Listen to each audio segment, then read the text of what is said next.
네, 오늘 하나님께서 주신 말씀은 고린도전서 1장 18절부터 25절까지의 말씀입니다. 우리 함께 이 말씀을 읽어 올리겠습니다. 십자가의 말씀이 멸망할 자들에게는 어리석은 것이지만 구원을 받는 사람인 우리에게는 하나님의 능력입니다. 성경에 기록하기를 내가 지혜로운 자들의 지혜를 멸하고 총명한 자들의 총명을 패할 것이다 하였습니다. 현자가 어디에 있습니까? 학자가 어디에 있습니까? 이 세상의 변론가가 어디에 있습니까? 하나님께서는 이 세상의 지혜를 어리석게 하신 것이 아닙니까? 이 세상은 그 지혜로 하나님을 알지 못하였습니다. 하나님의 지혜가 그렇게 되도록 한 것입니다. 하나님께서는 어리석게 들리는 설교를 통하여 믿는 사람들을 구원하시기를 기뻐하신 것입니다. 유대 사람은 기적을 요구하고 그리스 사람은 지혜를 찾으나 우리는 십자가에 달리신 그리스도를 전합니다. 그리스도가 십자가에 달리셨다는 것은 유대 사람에게는 거리낌이요 이방 사람에게는 어리석은 일입니다. 그러나 부르심을 받은 사람에게는 유대 사람에게나 그리스 사람에게나 이 그리스도는 하나님의 능력이요 하나님의 지혜입니다. 하나님의 어리석음이 사람의 지혜보다 더 지혜롭고 하나님의 약함이 사람의 강함보다 더 강합니다. 아멘. 사순절 두 번째 주일, 주님의 은혜가 온라인에 있는 분들 그리고 이 예배당에 모여 있는 모든 분들 위해 함께 하시기를 성부와 성자와 성령의 이름으로 축원합니다. 아멘. 오늘 에라스무스 어리석음 찬양이란 제목으로 여러분들과 말씀을 나누고자 합니다. 지혜 네이버 사전의 정의입니다. 사물의 이치를 빨리 깨닫고 사물을 정확하게 처리하는 정신적 능력. 사물의 이치를 빨리 깨닫는 것까지는 좀 그만인 것 같지 모르겠지만 저는 제가 가지고 있는 지혜인 것 같긴 합니다. 그런데 사물을 정확하게 처리하는 능력이라는 부분에서 제가 좀 걸리는 부분이 있는 것 같습니다. 저는 사물을 정확하게 처리하는 데에는 이치는 좀 빨리 하는 것 같은데 정확하게는 잘 처리를 못하는 것 같아요. 정확하게 하려면 되게 느립니다. 별로 지혜로운 사람인 것 같지 않고요. 네이버 사전이 말하는 지혜라는 것을 검색을 해보니까 저한테 되게 부러워할 만한 내용이 아닐까라는 생각을 하게 되었습니다. 그런데 지혜에 관한 사전적 정의와 다르게 우리가 실제 경험하는 지혜는 매우 다른 것 같습니다. 지혜를 사용하는 예를 들어보도록 하겠습니다. 어떤 일을 할 때 원칙이라는 것이 있습니다. 많은 경우 사람들은 이 원칙을 지키며 일을 수행하려고 합니다. 이때 지혜롭다는 사람들이 말합니다. 적당히 해.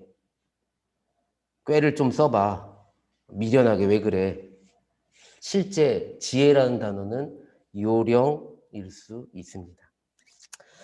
또 다른 때 이전의 방법으로 하기 어려울 때가 있습니다. 또는 더 좋은 방법이 있을 때도 있습니다. 그래서 사람들은 새로운 길을 만들어서 그 일을 수행하려고 합니다. 이때 지혜롭다는 사람들은 말합니다. 하던 대로 해. 틀리면 어떻게 하려고? 시키는 대로 해. 실제 지혜는 복종일 수 있습니다. 어떤 경우에는 해야 하는 일이 해도 하지 않아도 그리 눈에 띄지 않는 경우가 있습니다. 정확히는 나중에 결과적으로 어떻게 되든 지금은 그저 쉽게 넘어갈 수 있는 일처럼 보이기도 합니다. 이때 지혜롭다는 사람이 말합니다. 했다고 해. 힘들게 왜 해? 안 걸려. 실제 지혜는 허위일 수도 있습니다. 이렇게 우리가 실제로 만나는 지혜라는 단어는 요령, 복종, 허위 뜻으로 사용됩니다. 정말 그럴까? 지혜가 요령, 복종, 허위 뜻밖에 없을까? 생각해 보았습니다. 그렇지 않습니다. 지혜하면 생각나는 사람이 있습니다. 바로 이스라엘의 왕 솔로몬입니다. 우리는 솔로몬의 재판으로 알려진 이야기를 통해 솔로몬의 지혜를 말하기도 합니다. 잘 알고 있는 재판의 이야기입니다. 한 아이를 두고 서로 엄마라 말하는 두 여인의 다툼이 있었습니다. 솔로몬 왕의 판결은 아이를 반으로 잘라 두 여인에게 나누라는 것이었습니다.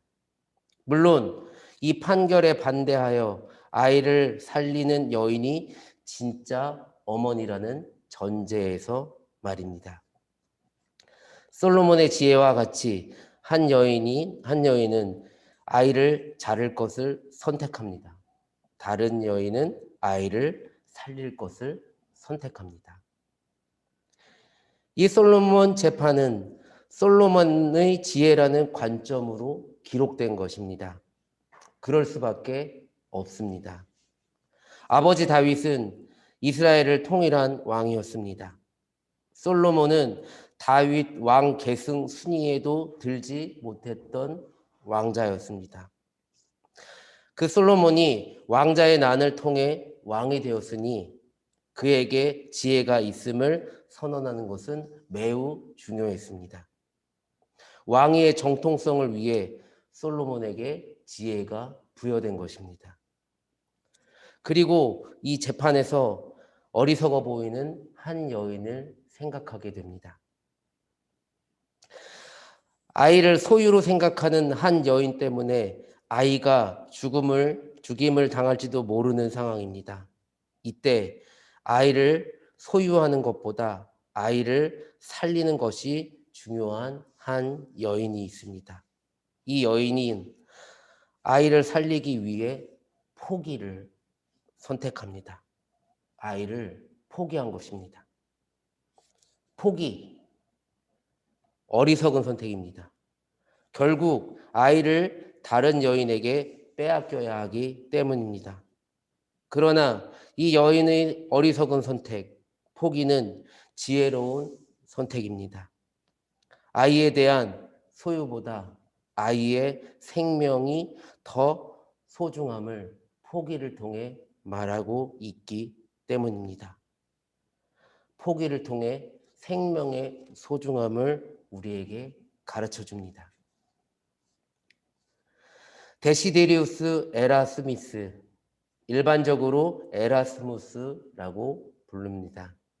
1466년에 태어나 1536년에 사망한 로테르담 태생, 르네상스 시대 로마 가톨릭 성직자이자 인문주의자이며 루터와 동시대 자유의지를 반대한 루터와 대립하여 종교개혁 운동에 영향을 준 기독교 신학자입니다.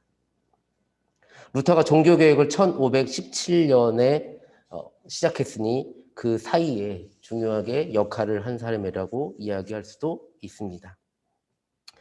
인문주의는 르네상스 시기 이탈리아에서 발생하여 널리 유럽에 퍼진 정신운동입니다. 고대 그리스, 로마의 고전 연구를 중심으로 중세 가톨릭 교회의 권위와 정신적 속박에서 벗어나 인간성의 존중과 문화적 교양의 발전에 노력한 사조입니다. 에라스무스는 당시 유럽을 대표하는 최고의 지식인이었습니다. 에라스미안이, 에라스무스를 따르는 이들이라는 단어입니다. 네덜란드 역사학자 요한 하이징하는 에라스무스라는 제목의 책으로 에라스무스를 소개하며 종교의 광기에 맞서 싸운 인문주의자로 묘사하고 있습니다. 오늘 함께 나누는 이야기는 에라스무스의 책 우신예찬입니다. 1506년 이탈리아 로마를 방문한 3년간 머문 뒤 1509년 영국으로 가는 길 에라스무스에게 한 물음이 떠오릅니다. 사람의 생각을 사로잡고 행동을 부추기는 동기가 무엇인가? 에라스무스는 진실과 사랑, 지성과 현명 이런 고상한 것보다 허영, 욕망, 정령, 어리석음이 세상뿐만 아니라 교회마저 움직이고 있다고 생각합니다. 그리고 이러한 비판에서 시작된 것이 바로 우신예찬입니다. 우신예찬의 원제는 모리아의 엔코미움입니다. 모리아의 엔코미움이란 뜻은 어리석음의 찬양, 바보 예찬, 바보 찬양 등으로 번역할 수도 있습니다.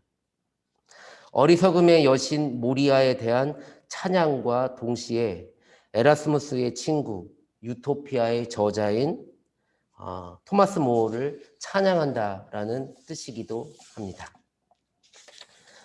우리는 우신예찬을 통해 어리석음을 세 가지로 이해할 수 있습니다. 첫째는 어리석음을 다시 보아야 한다는 것입니다. 어리석음의 신은 어리석음이 생명의 씨앗이자 샘이라고 합니다. 어리석음이 없이는 남녀가 몸을 섞을 수 없고, 어리석음 없이는 해산의 고통을 치를 수 없고, 어리석음이 없다면 해산의 고통 후 다시 아이를 가질 수 없다라고 말합니다. 인간은 어리석음으로 인해 온갖 근심과 걱정을 벗어날 수 있고 죽음을 두려워하지 않고 살아갈 수 있습니다. 어리석음이 가진 가치입니다.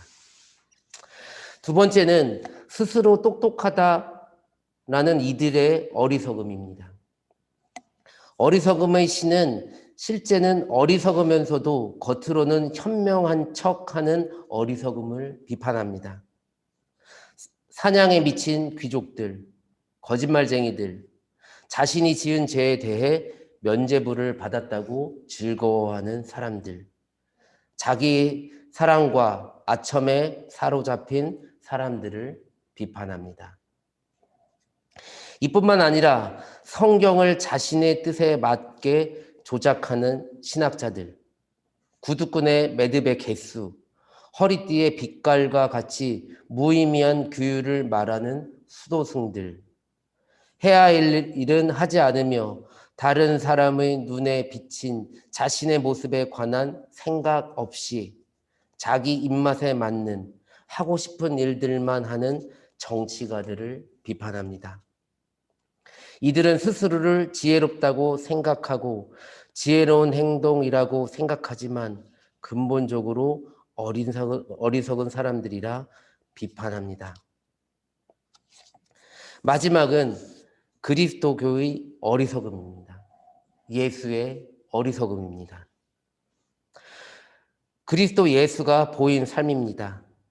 세상의 지혜 있는 자들이나 힘 있는 이들, 가진 자를 가까이 하지 않고 여자들과 어부들을 가까이 한 것, 짐승 중에서도 가장 어리석은 당나귀를 고르신 것, 성령이 독수리의 형상이 아니라 비둘기의 형상을 하고 내려온 것, 자신을 따르는 신도들을 양이라고 부른 것, 심지어 자신을 어린 양이라고 부르게 한 것 등은 예수가 보인 어리석음입니다. 그리고 이러한 어리석은 예수를 따르는 어리석은 그리스도인들에 대해 어리석은 신은 진정 가치가 있다라고 말합니다. 오늘 이야기가 담긴 고린도전서는 그리스도교 선교사 바울이 그리스 고린도에 세운 교회를 향해 쓴 편지 중에 하나입니다. 오늘 본문 고린도전서 1장 18절로 25절은 예수의 태어남, 삶, 죽음, 부활이 가진 의미에 대한 바울의 설명입니다. 고린도 교회가 어려움을 겪고 있습니다. 예수의 전체 삶이 가진 의미가 세상의 똑똑하다는 지혜에 의해 위협을 받고 있습니다. 고린도 교회는 이 거짓 지혜의 위협을 극복해야 합니다. 이를 위해 바울은 고린도 교회를 향해 편지를 씁니다. 그리고 거짓 지혜의 위협을 극복하기 위해 쓴 오늘 본문은 교회의 역사 그리고 신학에서 십자가의 도라는 제목으로 알려진 본문입니다. 예수의 전체 삶에 대한 바울의 해석으로 매우 중요합니다. 그리스도교의 핵심은 예수를 세상의 구원자로 고백하는 것입니다. 예수는 하나님을 모르는 이들이 하나님을 직접적으로 이해할 수 있는 통로입니다. 예수를 통해 하나님의 사랑이 드러나며 예수를 통해 하나님의 사랑이 이루어졌습니다. 때문에 그리스도교는 예수를 세상의 구원자라고 고백하는 것입니다. 그런데 구원자라는 고백에 문제가 있습니다. 마태복음 1장 21절 말씀입니다. 마리아가 아들을 낳을 것이니 너는 그 이름을 예수라 하여라.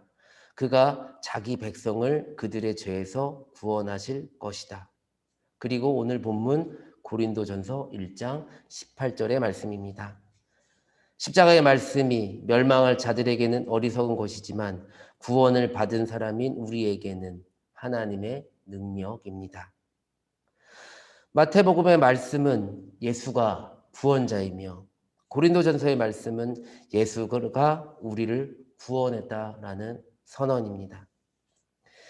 여기서 사용된 그리스어 구원은 그리스어 소이조입니다.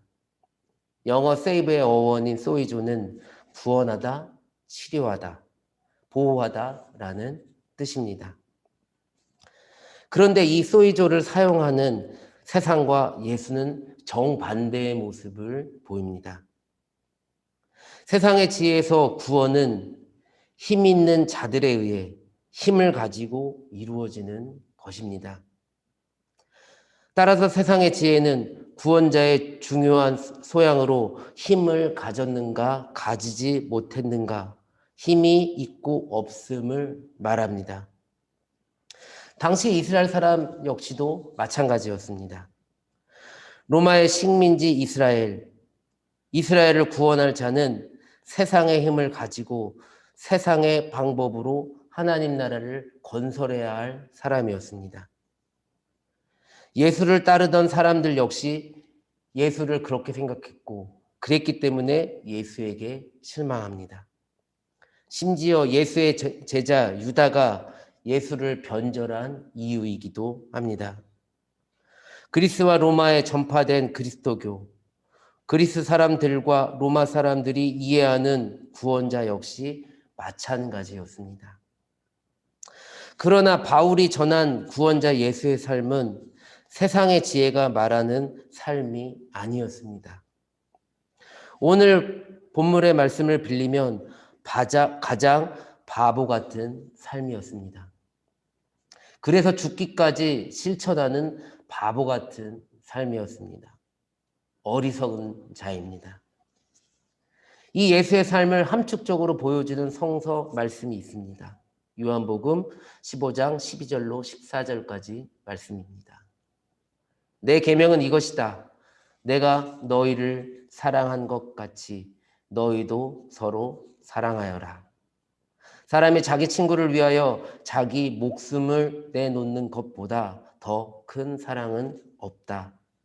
내가 너희에게 명한 것을 너희가 행하면 너희는 나의 친구다. 친구를 위해 목숨을 내놓는 것, 예수의 삶이고 하나님 나라를 이루는 그리스도교의 지혜입니다.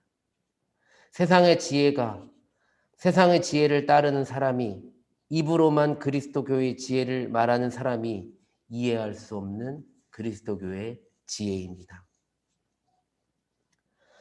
소시오패스의 정의입니다. 소시오패스는 보편적 윤리적 관념에 따라 악행과 선행을 구분할 수 있는 지각을 가졌지만 후천적 요인으로 공감 능력이나 죄책감이 없고 자신의 이익과 목적 달성을 위해서라면 남을 전혀 배려하지 않는 이들을 통칭한다. 이들은 책임을 회피하고 남을 자신의 이익에 맞게 조종하거나 거짓말을 일삼는 등 특성도 공통적으로 갖고 있다. 소시오패스는 자신의 실체가 발각되면 동정심을 유발해 위기를 모면하려고 한다. 오늘 우리가 사용하는 지혜라는 단어의 의미를 생각합니다.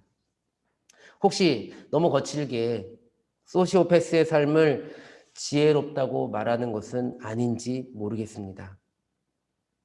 자신과 자신의 가족을 위해서라면 요령, 복종, 허위의 삶을 지혜롭다고 말하고 그것을 추구하고 살고 있진 않은지. 에라스무스는 세상의 지혜 가운데 어리석음의 가치를 말합니다. 세상에 똑똑한 척하며 사는 이기적인 사람들을 향해 그 삶은 지혜가 아니라 어리석은 삶이라고 말합니다. 그리고 우리에게 예수의 삶을 소개합니다. 바로 어리석은 사랑입니다. 자신이 죽기까지 타자를 사랑하는 어리석은 사랑입니다. 그리고 에라스무스는 한 가지 더 우리에게 제안합니다. 바로 그리스도의 모범을 따르는 삶입니다. 이것은 입으로 하는 것이 아닙니다. 남에게 하라고 말하는 것도 아닙니다. 남에게 보이기 위해 하는 것도 아닙니다. 하고 있다고 스스로 세뇌하거나 착각하는 것도 아닙니다. 세상이 보기에 어리석어 보이는 예수의 자기 희생이 실제 우리의 삶이 되어 실천해야 한다고 말합니다. 예수가 죽음을 통해 모범을 보인 자기 희생은 가난, 겸손, 사랑, 자기 부인, 나눔, 배려, 그리고 섬김입니다. 이 자기 희생의 실천은 예수 당시, 바울의 때, 그리고 오늘 스스로 똑똑하다고 여기는 사람들에게 어리석은 일처럼 보입니다. 그리고 우리는 끊임없이 세상이 말하는 지혜의 꼬임을 들을 것입니다. 좀 똑똑하게 굴어. 생각 좀 해라. 남는 건 나하고 가족밖에 없어. 남도 하잖아. 걸리지 않으면 돼. 어쩌면 에라스무스 우신예찬 어리석음의 신이 비판하는 것처럼 똑똑한 척 살고 있는지도 모르겠습니다.